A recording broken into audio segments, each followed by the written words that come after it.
Nous allons prier. Jésus-Christ.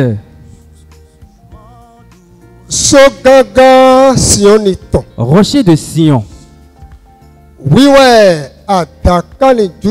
C'est toi le lion de la tribu de Juda. C'est toi qui existes et tu es pour toujours. Sans toi, il n'y a plus autre Dieu.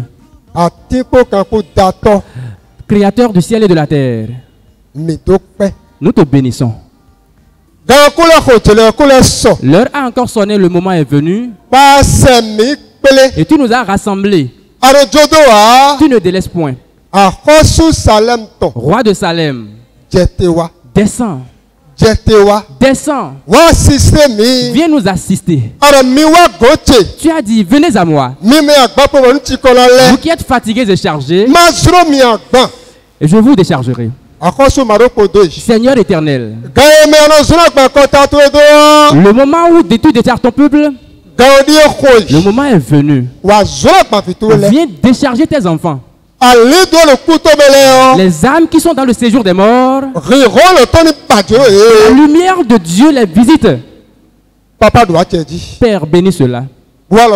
Viens nous aider. Au nom de Jésus-Christ, nous avons prié.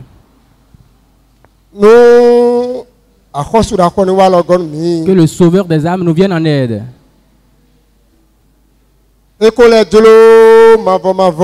Il a encore plu à l'Éternel. Et il nous a encore donné ce moment. Et c'est un moment de grâce pour nous. La raison est que maintenant que tu es encore sur pied sur cette terre, tu es toujours chanceux. Si tu commets une erreur, et tu es venu sur cette terre, tu n'empruntes pas le chemin que tu dois emprunter. Quand ton heure va sonner, c'est fini. Parce que cette terre dans laquelle nous sommes venus, c'est tout comme si nous sommes retrouvés à un carrefour. Et il y a deux chemins qui mènent vers ce carrefour. Il y a un chemin qui est grand, l'autre est étroit. Et chacun choisit ce qu'il veut. La Bible déclare, le vaste, ça mène vers la perdition. Et nous rencontrons toutes choses de personnes sur cette voie. Cette voie ne refuse personne. Les voleurs empruntent cette voie. Les menteurs l'empruntent. Les adultères l'empruntent. Les marcheurs l'empruntent. Toute personne emprunte cette voie. La deuxième voie, c'est celle de Jésus-Christ. C'est celle qui est étroite. On a dit que cette voie est encore plus étroite. Elle est resserrée. Ne fais pas l'erreur. Ne commets pas l'erreur. On nous a parlé à propos d'un homme. Et il était riche dans ce monde. Au moment où il était vivant, il n'a pas taillé d'importance à la parole de Dieu. Il n'a pas pris en compte la parole de Dieu. Il y avait encore une autre personne appelée Lazare. Et il n'avait rien. Et parce qu'il est riche, Lazare mangeait des miettes qui tombaient de la table du riche. Après que tous soient morts, Lazare est allé dans les mains d'Abraham. Et le riche s'est retrouvé dans le feu éternel. Au moment où il était en ville, il avait écouté. Et il s'est dit qu'il n'y avait rien de cela. Les richesses qu'il avait dans ce monde, ça lui a donné confiance. Ça lui a empêché d'adorer Jésus, d'emprunter la bonne voie. Il ne pouvait pas emprunter le chemin étroit dans le feu éternel, dans la géhenne. Il a demandé de l'eau. Il a demandé qu'on lui mette une goutte d'eau dans sa langue. On lui a dit trop tard. Que c'est parce qu'au moment où il était vivant, c'est de son vivant qu'il devait se repentir.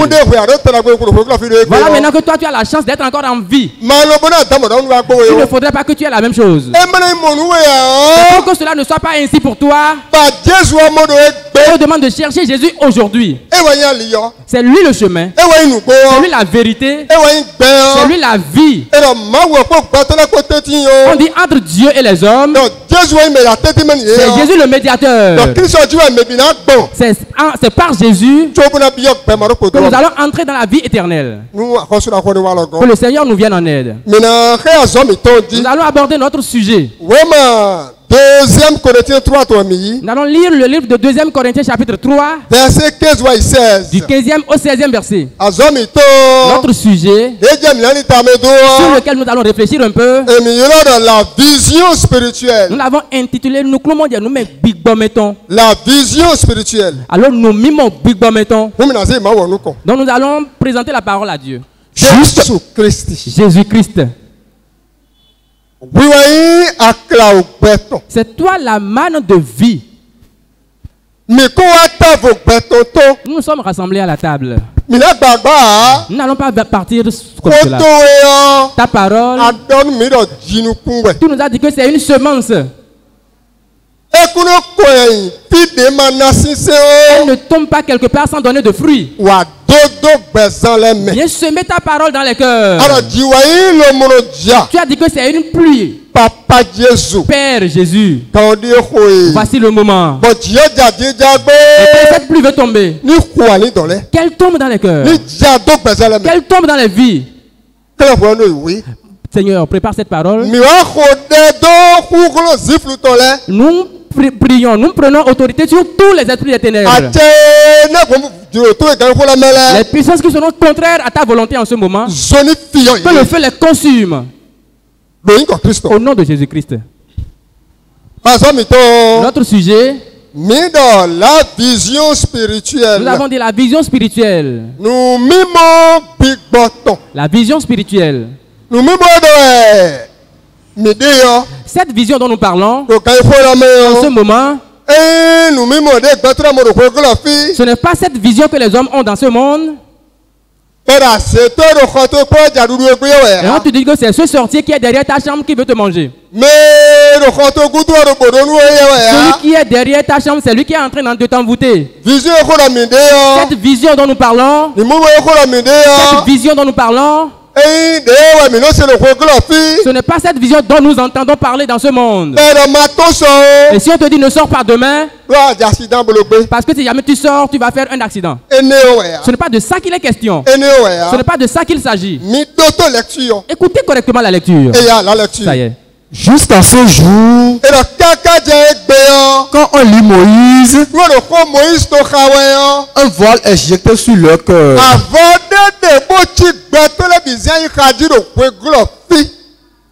Mais lorsque les cœurs se convertissent au Seigneur, le diable a pris un voile pour envelopper les cœurs des hommes dans ce monde. Le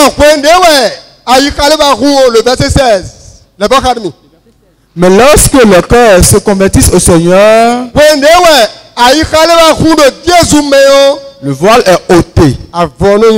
Amen. Donc cette vision dont nous parlons, c'est la puissance que l'on reçoit dans ce monde. Et l'on connaît la parole de Dieu. Et l'on sait que c'est seulement la parole de Dieu. Et quelle que soit la façon dont on va parler, tu dois avoir la parole de Dieu en toi obligatoirement. Et la parole de Dieu doit trouver place en moi obligatoirement. La parole de Dieu doit transformer ma vie. La puissance que l'homme revoit dans ce monde, c'est qui qu'il va ressembler à la parole de Dieu avant de quitter ce monde. La puissance que l'homme a dans ce monde. Et après avoir entendu la parole de Dieu, il se dit, Seigneur, que ferai-je pour accomplir, pour faire ce que j'ai entendu? Secours-moi dans ma marche spirituelle. C'est de cette vision que nous parlons. La vision que l'on a dans ce monde, et l'on voit la vie éternelle, et on devient un fou du royaume des cieux. Et par les larmes, par les pluies, par les supplications dans ce monde, on se dit, Jésus, j'irai dans la vie éternelle. Seigneur, je ne vais pas périr. Et on a envie d'aller dans la vie éternelle. Et on a l'envie d'aller dans la vie éternelle. Et il a déjà le goût d'aller dans la vie éternelle. Et tous les jours, il se dit, mon âme, Seigneur, je dois aller dans la vie éternelle obligatoirement. Je dois aller dans la vie éternelle obligatoirement. C'est de cette puissance qu'il s'agit. La puissance que l'homme reçoit dans ce monde. Et quand qu'il est sur pied sur cette terre, il voit le feu éternel. Et tous les jours de sa vie, il est soucieux. Et ses pensées, il se dit, je ne vais pas périr. Je ne périrai point. Je ne périrai point. Et c'est pour cela que tout le temps il est dans les réflexions. Il analyse tous les jours sa vie. Parce que il se dit, je n'irai pas dans le feu éternel. La puissance que l'homme reçoit dans ce monde. Et il connaît son homme intérieur. Et il voit son âme. Et il se pose la question de savoir, est-ce que c'est avec de l'argent que je peux acheter cette âme? Et la voix lui répond en disant, ce n'est pas avec de l'argent. Et tous les jours, ses larmes se disent qu'il ne va pas périr. Son âme ne va pas périr. La puissance que l'homme reçoit dans ce monde. La puissance que l'homme reçoit dans ce monde. Et en étant sur pied, il sait que c'est ici qu'il aura la repentance. Il aura la puissance d'être enfant. Il aura la victoire sur le péché. C'est de cette puissance que nous parlons. C'est de cette puissance qu'il s'agit. La puissance que l'homme reçoit dans ce monde. Et il sait que toutes choses sont vaines dans ce monde. C'est Jésus-Christ qui est la puissance. Et il sait que toutes choses dans ce monde sont des vanités. Que ce soit l'argent de ce monde, il sait que c'est vanité, c'est pour l'or de ce monde, les villas de ce monde, les tissus de ce monde. Il sait que tout ça c'est éphémère. Il a pris conscience de ce que la gloire qui dépasse toute gloire, c'est après avoir quitté ici. Et il sait que les richesses qui ne vont pas périr, les richesses impérissables, qui sont pour l'éternité, je vais accourir pour cela. C'est ça qui est après ici. C'est ça qui est dans la vie éternelle.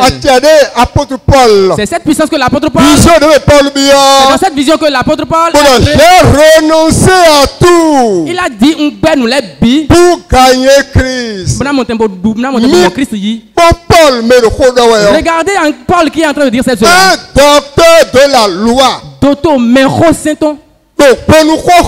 En ce temps, cet ancien temps, pharisien, au temps des pharisiens, lui qui était un haut gradé, mais au moment où il a découvert Christ, au moment où il a connu Christ, quand son cœur s'est ouvert, quand il a su que toutes les choses dans ce monde sont vanité, il dit ce monde, je prends toutes ces autres comme de la boue. C'est de cette puissance qu'il s'agit, c'est de ce pouvoir qu'il s'agit. Comment Jésus qu'il nous couvre, qu'il nous amène, nous aussi, qu'il nous fasse entrer dans cette vision. Et quand tu vas entrer dans cette vision, tu es entré dans la vie éternelle. Toutes les choses qui constituent des obstacles aujourd'hui. Tu ne peux pas accéder à Jésus-Christ aujourd'hui. Et tu n'as pas la repentance aujourd'hui. Ne seront plus des obstacles pour toi. La raison est que tu es entré dans une bonne vision. C'est une puissance que le Saint-Esprit va te donner. C'est une vision, c'est une puissance que l'Esprit de Dieu va te donner. Ce dont nous parlons, le monde ne l'a pas. Le monde ne l'a pas. Mais si tu ne sers pas les reins, tu seras à la parole de Dieu. Et ce tissu dont on parle, s'il n'est pas encore décidé de ta vie, tu ne comprendras pas ce que tu adores.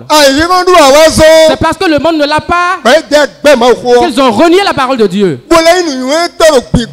Et ils sont encore intelligents dans cette reniement. Et il n'y a pas cette chose que tu vas lui dire. Et il comprendra. En dehors de ce que Dieu va ouvrir son esprit. La raison est que il a de l'argent dans ce monde. Il a les tissus. Il a construit de grandes villas. Il a des maisons. Il est assis sur des richesses. Mais de quel Jésus parlez-vous? De quel Jésus est-il question? Et c'est l'argent qui est son Jésus. Ces étages représentent son Jésus. Et il a foi, il est à l'aise dans sa paix dans ce monde. Il est à l'aise. Et par hasard, il tombait malade. Il a de l'argent. Il a de l'argent pour se soigner. Pour se soigner. Il ira dans la pharmacie. Il ira dans la pharmacie. Il prendra des médicaments et donc sur Jésus. Donc Jésus n'existe pas. Je demande au Sauveur qu'il parle dans ta vie. Si ce que tu vas manger dans ce monde, ou la paix de ce monde, si c'est à cause de cela que tu ne vas pas accepter Jésus-Christ, que tu ne vas pas prendre Jésus-Christ, viens à Jésus. Il a la puissance de te transformer. Il ne transforme pas seulement le cœur. Il a aussi le pouvoir de t'aider charnellement.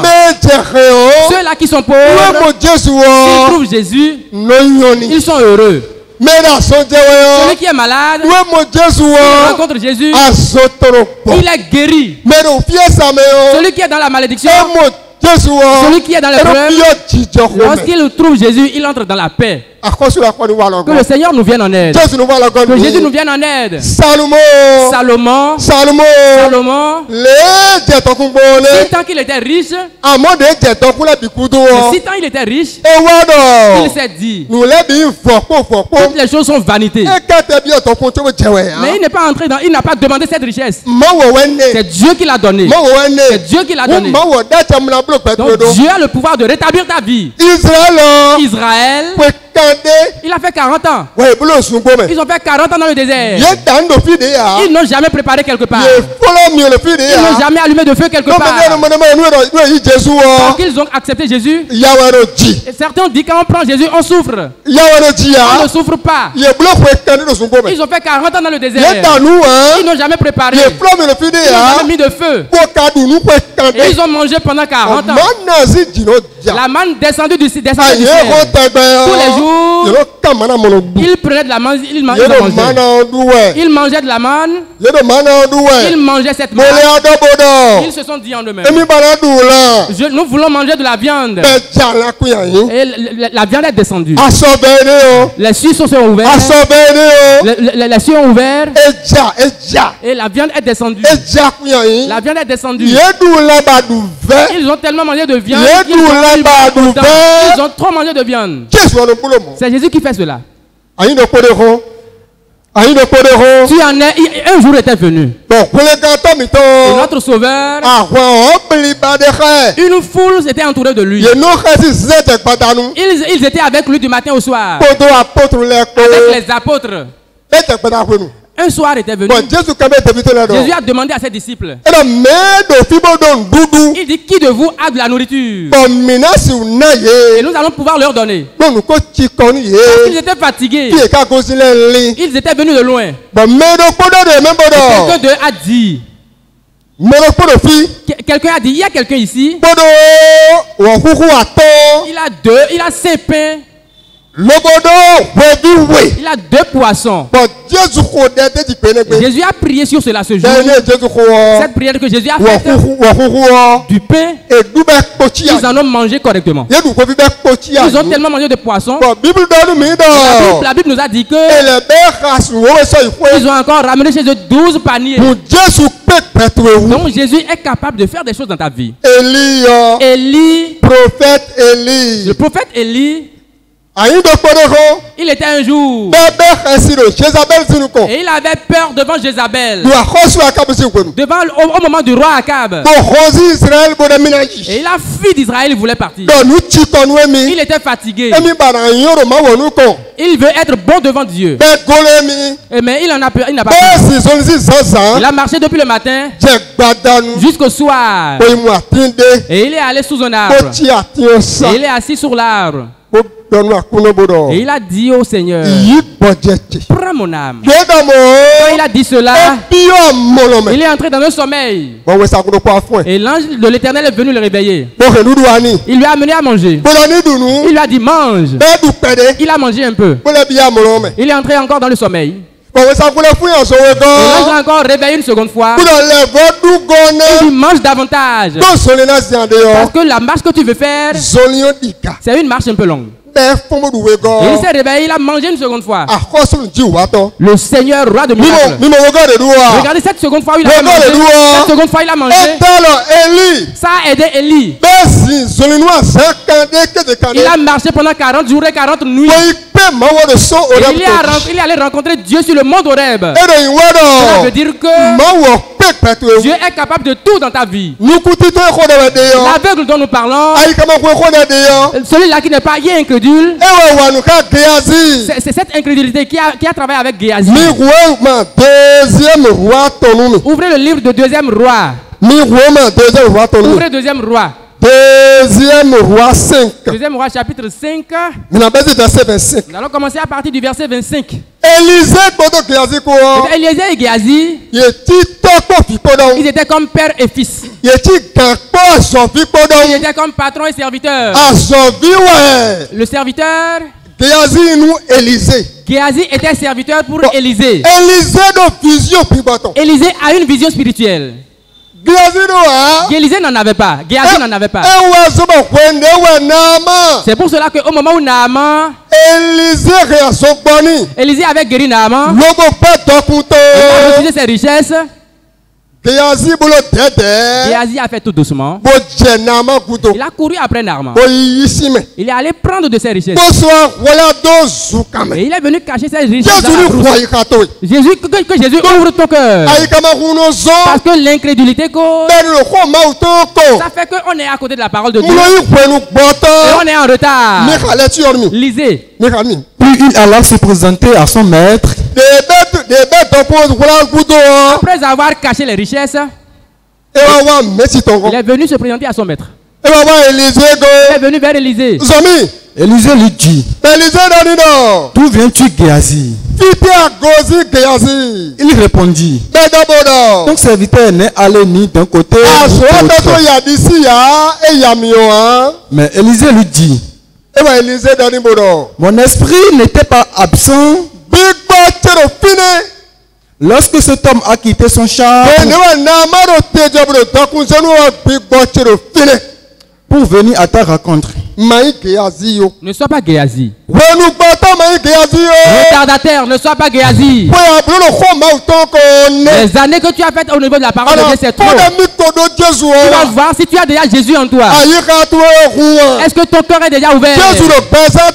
Jésus est dans ta vie. Continue la lecture. Est-ce le temps de prendre de l'argent?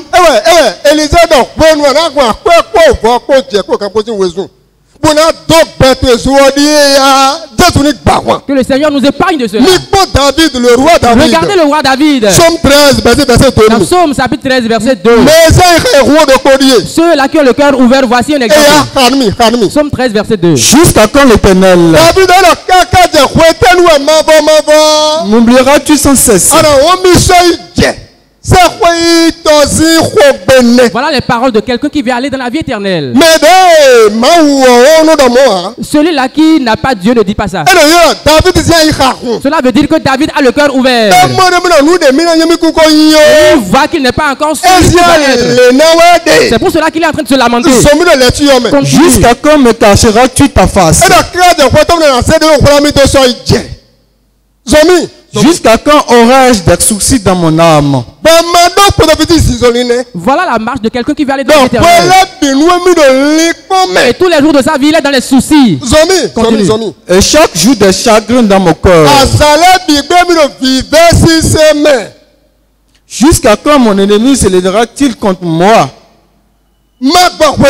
Ne sois pas en retard. Parce que tu es déjà en retard à la parole de Dieu. Tu es déjà en retard dans ta repentance.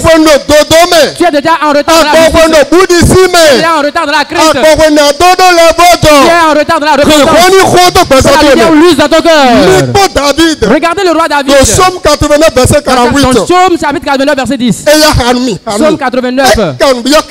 Il a posé des questions au Créateur. Toi aussi tu vas poser des questions à Dieu. Dans ta vie. Sur ta faim. Si tu restes dans tes jours, demain, ce sera trop tard. Tu vas mettre le doigt à la bouche. Tu ne pourras pas manger. Je chanterai toujours les bontés de l'Éternel. Somme 89, verset 48. Somme 89, verset 48. Somme 89, verset 48. Rappelle-toi ce que tu as duré. Voilà les paroles de celui qui veut aller dans la vie éternelle. David demande au Créateur. Rappelle-toi de ce que j'ai amené. Un jour viendra où je vais laisser femmes et enfants. Je vais laisser l'argent. Je vais laisser tout cela. Les maisons que j'ai construites. Je vais laisser tout cela. Qui appartiendra à mon âme? Si tu peux avoir ce souci, l'Éternel viendra à ton secours. Et pour quel néant? Sache que je ne suis rien. Tu as créé tous les fils de l'homme. Y a-t-il un homme qui puisse vivre et ne pas voir la mort? Donc tu as une âme. Tu as une âme. Moïse était assis dans les richesses. Il est assis dans les richesses. Il s'est réveillé un jour. Il s'est dit c'est assez. C'est mieux d'aller souffrir avec le peuple de Dieu dans la vie éternelle que de rester et d'avoir les richesses de ce monde. Hébreux 11, 24. Donc comme nous sommes pressés, on ne peut plus dire que le Seigneur grave sa parole dans les cœurs. Au nom de Jésus-Christ. Jésus-Christ. Résurrection et vie.